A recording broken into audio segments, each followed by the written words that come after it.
J'ai 3 ans et demi. Mes parents ont fait construire l'unique maison dans la forêt.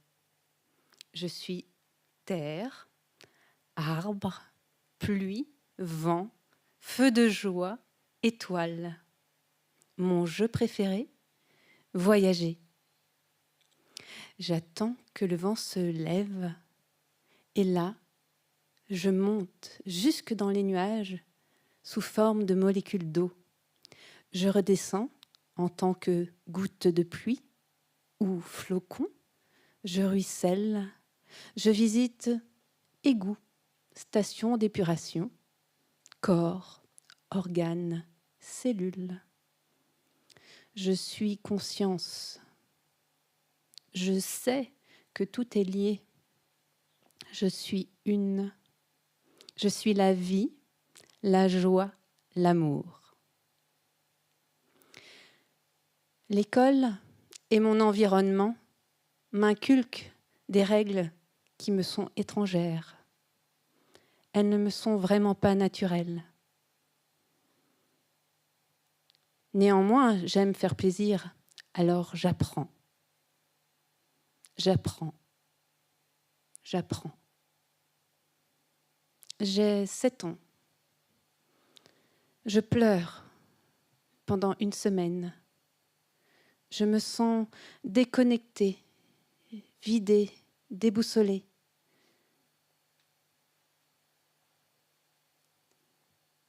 Je me fie désormais à des règles qui sont extérieures à moi. On me dit que le savoir est la porte pour réussir dans la vie. Alors, j'apprends, j'apprends, j'apprends. J'ai désormais 39 ans. Je suis docteur en sciences économiques et de gestion, docteur PhD en management, enseignante, chercheur au niveau international, executive coach, facilitatrice en intelligence collective. Je parle la langue des chiffres. Je parle 5 langues. J'ai vécu dans 5 autres pays. J'ai déménagé plus de 30 fois. Je suis mère de 3 enfants. Oui, mais voilà, ma vie ne fait aucun sens. Je suis déboussolée. Je suis désorientée. Je suis air. Un jour, je rentre de Madrid, où j'ai enseigné pendant une semaine. Je suis épuisée. Je suis active 19 heures par jour et je ne dors plus vraiment depuis des mois. Je suis nulle part et ailleurs. En rentrant chez moi, debout dans mon salon, je vois à travers ce qui devrait être mon corps, table et chaise. Sous mon nombril invisible, une flamèche toute pâle. Et à cet instant, j'entends « La vie est amour et joie ». Je suis aux antipodes. Ma vie tient à cette étincelle. Très vite, tout s'enchaîne. Succession d'arrêts de travail, au cours desquels je me rends compte que je ne m'en sortirai jamais toute seule. Alors, je fais appel à un psychiatre qui me dit « Madame, les cimetières sont pleins de gens irremplaçables. Madame, si vous continuez ainsi, vous allez faire un AVC ou une crise cardiaque dans les jours qui viennent. Madame, je ne vais rien pouvoir faire pour vous tant que vous ne me demanderez pas d'aide. »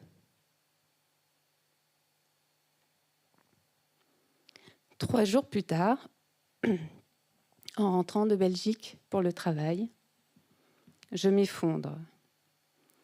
Je perds plus de 50% de tous mes sens. Je vois les mots dans des bulles qui ne peuvent plus communiquer. Les formes de ce qui m'entoure n'ont aucun sens.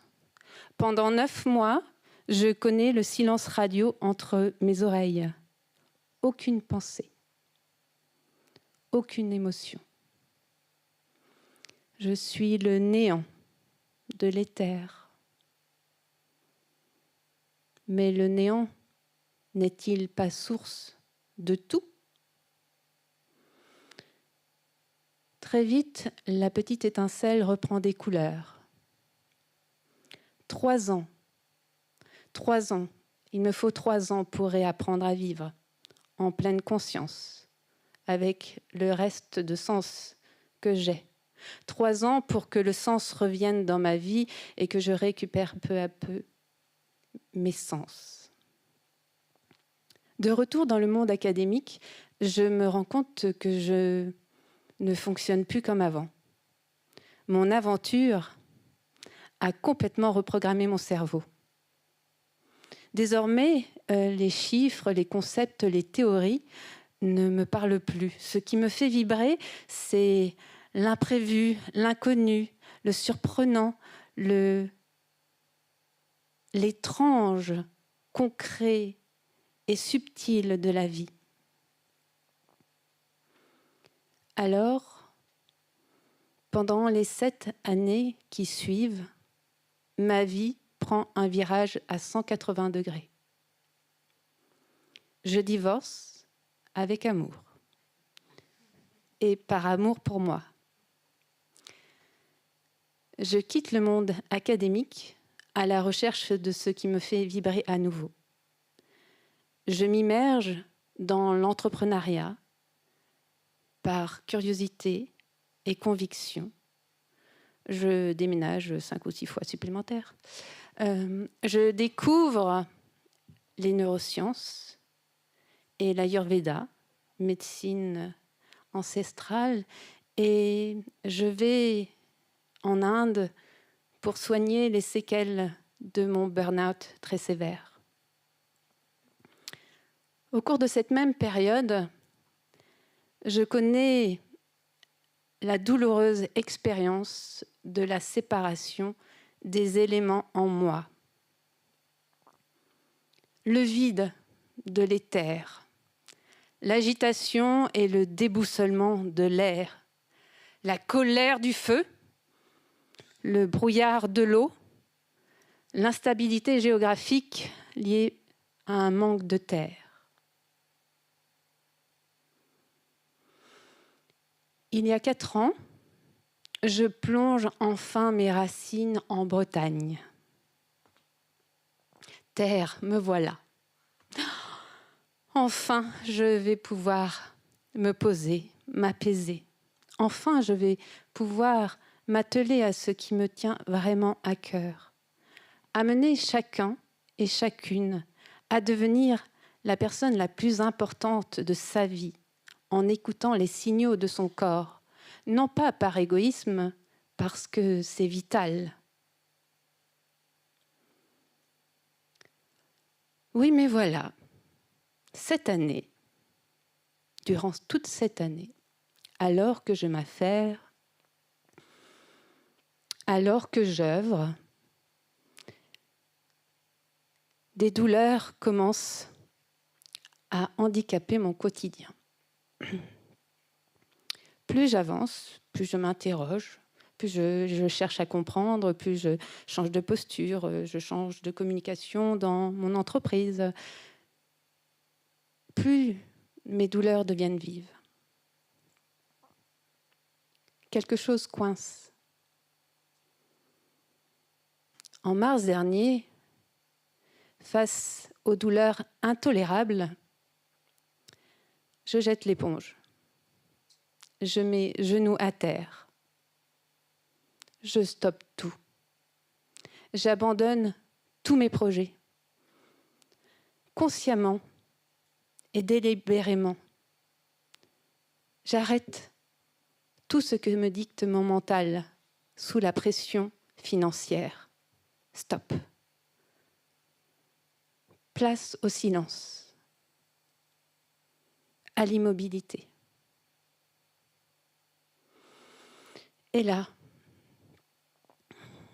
un profond abîme intérieur apparaît. Comment concilier mon moi d'avant, scientifique, cartésien, pragmatique, reconnu professionnellement, car sérieux, avec mon moi nouveau, extrêmement connecté au vivant, libre, sans limite, qui vibre, qui capte les messages invisibles du subtil. Et puis surtout, comment en parler autour de moi?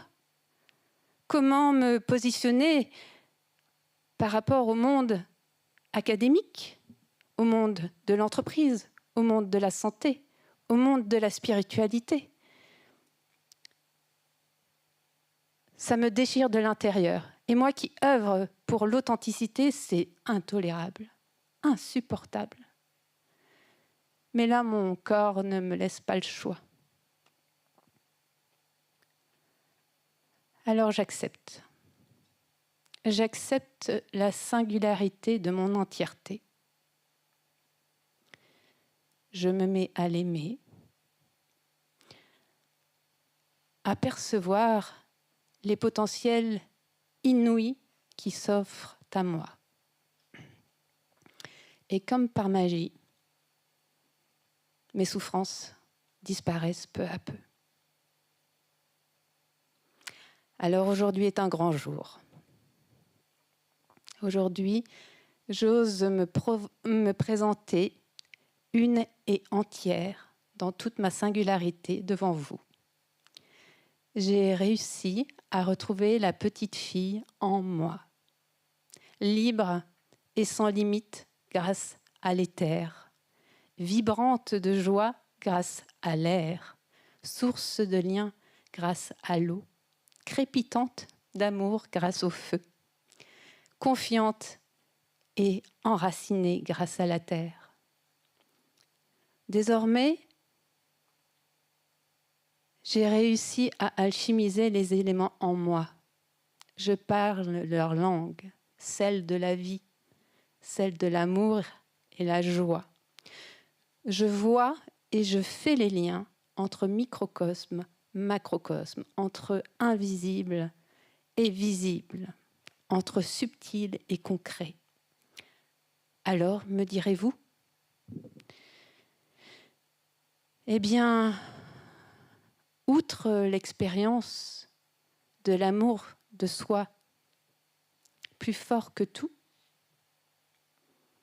je sais profondément, au plus profond de mes cellules, que l'avenir et la pérennité de nos vies respectives, de nos organisations, de notre humanité, de notre terre, repose intégralement sur l'équilibre intérieur de chacun et chacune de nous. Alors, écoutons-nous, prenons soin de nous, aimons-nous.